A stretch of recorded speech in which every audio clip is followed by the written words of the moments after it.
Hi everyone. तो आज हम इस वीडियो पे देखेंगे क्लास 10 चैप्टर नंबर 2 साइंस का एसिड बेस एंड सॉल्ट के बारे में। तो चैप्टर नंबर 2 पे जो एसिड बेस एंड सॉल्ट में है उसमें जितने भी सारे इंपॉर्टेंट क्वेश्चन आ रहे हैं 3 मार्क एंड 5 मार्क का, उसके बारे में आज इस वीडियो पे डिस्कस करेंगे।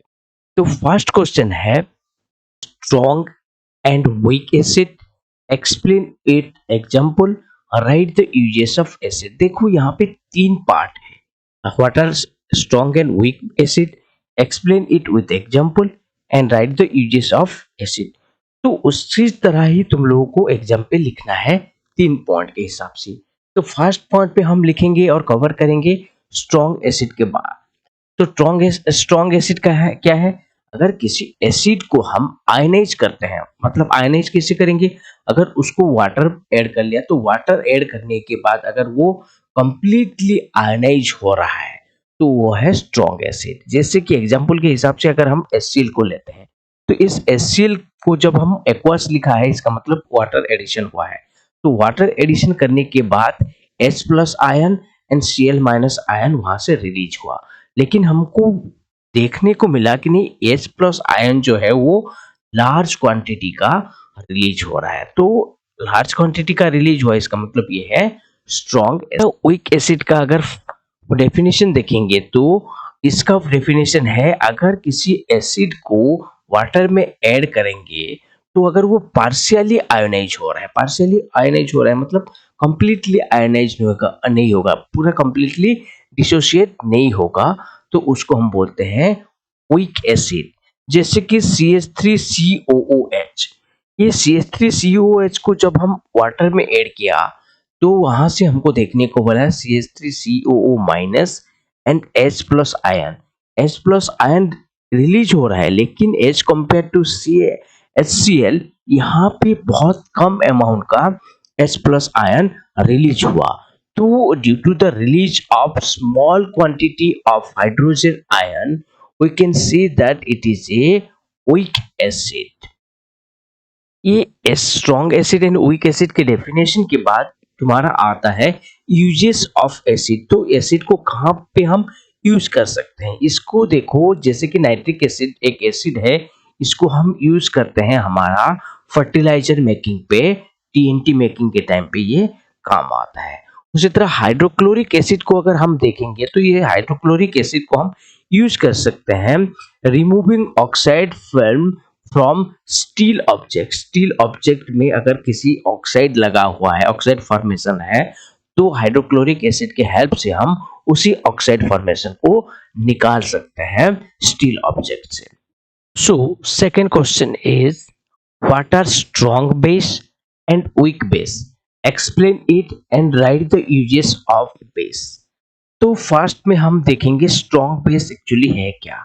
जैसे कि हम स्ट्रॉन्ग एसिड के बारे में देखा था, वहां पे H प्लस आयन ज्यादा अमाउंट में रिलीज हो रहा था तो उसको हम स्ट्रॉन्ग एसिड बोल रहे थे। यहाँ पे क्या होगा, अगर किसी बेस को अगर हम आयनाइज करेंगे तो वाटर ऐड किया तो आयनाइज किया, तो आयनाइज होने के बाद अगर लार्ज अमाउंट का OH माइनस आयन आ रहा है तो वो होता है हमारा स्ट्रॉन्ग बेस। जैसे कि KOH यहाँ पे एक्वस लिखा हुआ है तो वाटर एडिशन हुआ है, तो KOH को जब वाटर एडिशन किया तो वहां पे K प्लस आयन तो रिलीज हुआ, OH माइनस हुआ आयन भी रिलीज हुआ, लेकिन देखने को मिला कि नहीं लार्ज अमाउंट का हमको OH माइनस आयन रिलीज हो रहा है। तो यहाँ से हमको पता चला कि नहीं ये जो है स्ट्रॉन्ग बेस है। उसी तरह अगर वीक बेस का डेफिनेशन देखेंगे तो वीक बेस जो है completely completely different with strong base. क्यों? क्योंकि स्ट्रॉन्ग बेस पे हमको ज्यादा अमाउंट का OH माइनस आयन देखने को मिल रहा था, लेकिन वीक बेस में हमको क्या करना पड़ेगा कि नहीं, जब हम किसी बेस को वाटर में ऐड करते हैं तो अगर वहां से स्मॉल अमाउंट का OH माइनस आयन रिलीज हुआ तो वो होता है हमारा वीक बेस। जैसे कि NH4OH, इसको अगर हम वाटर में ऐड करते हैं तो वहां पे NH4 and OH minus release होता है, लेकिन जो OH माइनस आयन जो रिलीज हुआ वो स्मॉल अमाउंट का रिलीज हुआ, इसीलिए ये है weak base. Weak base and strong base का डेफिनेशन के बाद यहाँ पे पूछा था what are the uses of base, कहाँ पे हम यूज कर सकते हैं बेस को। तो बेस को हम सोप मैन्युफैक्चरिंग पे यूज कर सकते हैं एंड वॉशिंग सोडा के मैन्युफैक्चरिंग पे भी यूज कर सकते हैं। Question number third, question number third पे क्या दिया है, what is baking soda, right the chemical name of baking soda, give the important uses of baking soda and how does baking soda differ from chemical from washing soda. तो first में देखते हैं हम what is baking soda. Baking soda actually क्या है कि नहीं, हम इसको यूज करते हैं फास्टर कुकिंग के लिए। एक एक टाइम पे क्या होता है, हम कुकिंग तो करते हैं लेकिन कुकिंग जो हमारा फास्ट नहीं होता, मतलब जो चीज हम पकाते हैं वो अच्छे से नहीं पकता। अगर उस टाइम पे हम अगर वॉश बेकिंग सोडा को हम यूज करेंगे तो वो कुकिंग जो है फास्टर हो जाता है, मतलब जल्दी बन जाता है। यह है जनरल यूजेस में और जनरल थिंक में बेकिंग सोडा क्या है। इसके बाद chemical name of baking soda, तो chemical name of baking soda होता है ये sodium hydrogen carbonate. Sodium hydrogen carbonate का नाम है बेकिंग सोडा, जिसको हम कॉमन नेम पे के हिसाब से यूज करते हैं। And next is what are the important uses of baking soda, कहाँ पे हम बेकिंग सोडा को यूज कर सकते हैं। देखो, हम जब ज्यादा खा देते हैं तो खाना खाने के बाद हमारे पेट में थोड़ा सा जलन भी होता है। वो जलन क्यों होता है, क्योंकि एक्स्ट्रा अमाउंट का एसिड हमारे बॉडी पे रिलीज हुआ है। तो उसी एसिड को क्या करने के लिए, न्यूट्रलाइज करने के लिए हम क्या यूज कर सकते हैं, बेकिंग सोडा को यूज कर सकते हैं। और second uses of baking soda is it is use as fire extinguisher. तो जो जहाँ पे आग लगता है वहां पे जो फायर एक्सटिंग्विशर होता है वहां पे हम बेकिंग सोडा का भी यूजेस देखने को मिलता है। एंड उसके बाद आ रहा है chemically difference from baking soda to washing soda. तो देखो यहाँ पे केमिकली डिफरेंस जो है, बेकिंग सोडा का मतलब होता है हमारा सोडियम हाइड्रोजन कार्बोनेट और वॉशिंग सोडा का मतलब होता है सोडियम कार्बोनेट डेकाहाइड्रेट होता है। इतना ही डिफरेंस है इन दोनों में। उसके बाद हम आते हैं क्वेश्चन नंबर 4 पे। तो क्वेश्चन नंबर 4 पे दिया है name the two constituent of baking powder, how does the baking powder differ from baking soda, explain the action of baking powder in making of cake and write the equation of the reaction involved। तो यहाँ पे भी तीन question दिया है, उन तीनों question को लिखते हैं।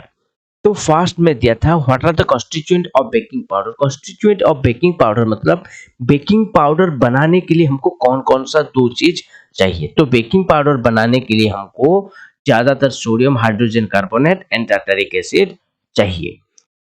उसके बाद how does the baking powder differ from baking soda, baking powder जो है वो बेकिंग सोडा से कैसे डिफरेंट है। तो difference of baking powder and baking soda are baking powder is a mixture of, इसको ध्यान देना है, mixture of baking soda and tartaric acid. Baking powder जो है वो मिक्सचर होता है baking soda and tartaric acid का, लेकिन अगर बेकिंग सोडा को देखते हैं तो वो सिर्फ सोडियम हाइड्रोजन कार्बन वहां पे प्रेजेंट होता है। And when baking powder mix with water, then sodium hydrogen carbonate react with tartaric acid to evolve carbon dioxide gas, which get trapped in wet through the bubbles out, slowly making the cake soft and spongy। तो नहीं, हम जब क्या करते हैं bread बनाने के time पे हमारा बेकिंग पाउडर का एक्शन क्या होता है कि नहीं, हम जब वाटर मिक्स करते हैं बेकिंग पाउडर पे तो वहां से जो सोडियम हाइड्रोजन कार्बोनेट होता है वो रिएक्ट हो जाता है हमारा टार्टरिक एसिड के साथ और कार्बन डाइऑक्साइड वहां से रिलीज करता है, और उसी कार्बन डाइऑक्साइड जो है ट्रैप हो जाता है बबल्स में, और स्लोली स्लोली हमारा जो केक है वो सॉफ्ट एंड स्पॉन्जी बनता है। Next is your question number 5। Question number 5 में दिया है what is the common name of the compound CaOCl2, name the raw material used for the preparation of plaster of Paris, which property of plaster of Paris is utilized in the making of cast of broken limbs in the hospital, and explain why chlorine is use for sterilising drinking water supply. तो इस question पे भी हमको 4 soft beat देखने को मिला है, तो हम सॉफ्ट बीट को एक एक पॉइंट पे ही खत्म करेंगे। तो फर्स्ट में दिया था common name of the compound CaOCl2। तो CaOCl2 ये होता है हमारा ब्लीचिंग पाउडर। उसके बाद name the raw material for the use of preparation of plaster of Paris. तो प्लास्टर ऑफ पेरिस को बनाने के लिए हम किस रॉ मटेरियल का यूज करते हैं? तो इसका आंसर होता है जिप्सम को हम यूज करते हैं। उसके बाद which property of plaster of Paris is utilized in the making of cast of broken limbs in the hospital. कि नहीं, प्लास्टर ऑफ पेरिस का कौन सा प्रॉपर्टी के लिए हम हॉस्पिटल में डॉक्टर लोग क्या करते हैं, ब्रोकन लिम्स को जोड़ने के लिए इसको यूज करते हैं? कि नहीं, इसका जो सही आंसर है वो है प्लास्टर ऑफ पेरिस का ऐसा एक प्रॉपर्टी है जिसके थ्रू वो क्या होता है, विद इन 30 मिनट्स वो हार्ड हो जाता है, तो और बोन्स को अच्छे से पकड़ सकता है, तो इसीलिए इसको हॉस्पिटल में यूज किया जाता है। Next, explain why chlorine is use for sterilising drinking water supply. Chlorine gas को हम क्यों यूज करते हैं ड्रिंकिंग वाटर को स्टेरिलाइज करने के लिए? लेकिन क्लोरीन वाज, तो क्लोरीन गैस जो होता है उसमें जर्म्स को मारने का प्रॉपर्टी होता है, मतलब इसमें, और ये जर्म्स को अच्छे से मार सकता है, तो इसीलिए इसको हम यूज करते हैं, क्लोरीन को यूज करते हैं sterilising the drinking water. Question number 6 is what is the bleaching powder, how is bleaching powder prepared, write the chemical equation of the reaction involve in the preparation of bleaching powder. And second bit में दिया है what happen when bleaching powder react with dilute sulfuric acid, give the equation of the reaction involved and state two important uses of bleaching powder। ये completely देखो bleaching powder के बारे में ही ये question दिया है। तो फर्स्ट देखते हैं ब्लीचिंग पाउडर एक्चुअली क्या है। ब्लीचिंग पाउडर जो है वो है कैल्शियम ऑक्सीक्लोराइड और फॉर्मूला है CaOCl2। और ये कैसे मिलता है और कैसे प्रिपेयर करते हैं इसको? It is prepare by passing of chlorine gas over a dry slack lime. तो ड्राई स्लैक लाइम पे हम जब क्लोरीन गैस को पास करते हैं तो हमको मिलता है कैल्शियम ऑक्सीक्लोराइड और ब्लीचिंग पाउडर। तो इसका जो केमिकल रिएक्शन है, इक्वेशन जो है CaOH whole 2 plus Cl2 gives rise to CaOCl2 plus H2O। तो इसको ध्यान से लिखना है तुमको। तो क्वेश्चन 2 पे दिया था what happen when bleaching powder react with dilute sulphuric acid. अगर हम ब्लीचिंग पाउडर को डाइल्यूट सल्फ्यूरिक एसिड के साथ रिएक्शन करेंगे तो वहां से हमको क्या देखने को मिलेगा? कि नहीं, यहाँ से हमको लार्ज क्वांटिटी का क्लोरीन गैस लिबरेट होता हुआ देखने को मिलेगा। तो इसका अगर हम इक्वेशन लिखते हैं तो देखो यहाँ पे इक्वेशन क्या है, CaOCl2 plus H2SO4 gives rise to CaSO4 plus Cl2 plus H2O। इसका यूजेस अभी लिखना बाकी है, तो यूजेस में क्या करेंगे? It is use for the disinfecting drinking water supply and it is used in the manufacturing of chloroform। Question number 7 पे, तो क्वेश्चन नंबर 7 क्या दिया है? while diluting an acid, why it is not recommended that acid should be added to water and not water to the acid। तो इसका जो, और ये क्वेश्चन देखो, ये बहुत इजी क्वेश्चन भी है और ज्यादा आने वाला क्वेश्चन भी है। तो हम जब देखते हैं एसिड लाइक H2SO4 हो गया या HNO3 हो गया या HCl हो गया, ये स्ट्रॉन्ग एफिनिटी होता है वाटर के साथ। इसका मतलब क्या हुआ? when acid is poured in water and produces a large amount of phase as it is an exothermic reaction। अगर एसिड को हम वाटर के कांटेक्ट में लाएंगे तो वहां से क्या होता है? एक्सोथर्मिक रिएक्शन होता है और लार्ज क्वांटिटी का हीट रिलीज होता है। तो अगर हीट रिलीज हो रहा है तो ऑब्वियसली है वो जिस कंटेनर में रहेगा उसको वो ब्रेक डाउन कर लेगा, तो इसीलिए हम इस प्रोसेस को अप्लाई करते हैं। नेक्स्ट देखते हैं क्वेश्चन नंबर 8 को। तो क्वेश्चन नंबर 8 पे क्या दिया है, why does not distil water conduct electricity whereas rain water ड्रॉस।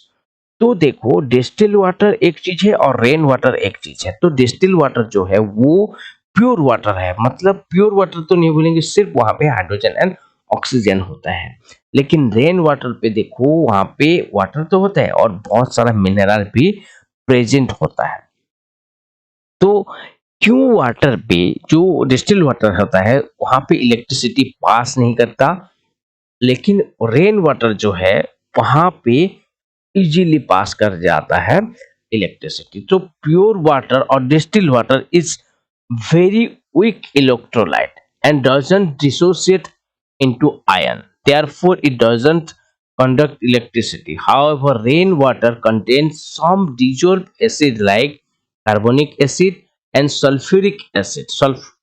As a result, water become a ionized easily. Therefore, rainwater conduct electricity. तो वाटर जो है प्योर वाटर है वो वेरी वीक इलेक्ट्रोलाइट होता है, इससे वो ज्यादा डिसोसिएट नहीं हो सकता उसके आयन के फॉर्म में। तो अगर आयन फॉर्मेशन में नहीं आ रहा है तो इलेक्ट्रिसिटी वहां पे पास करने का पॉसिबल ही नहीं है।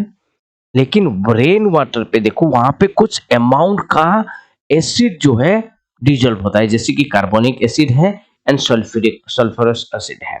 तो इन दोनों की वजह से ही जो रेन वाटर है वो इजीली पास करता है इलेक्ट्रिसिटी को।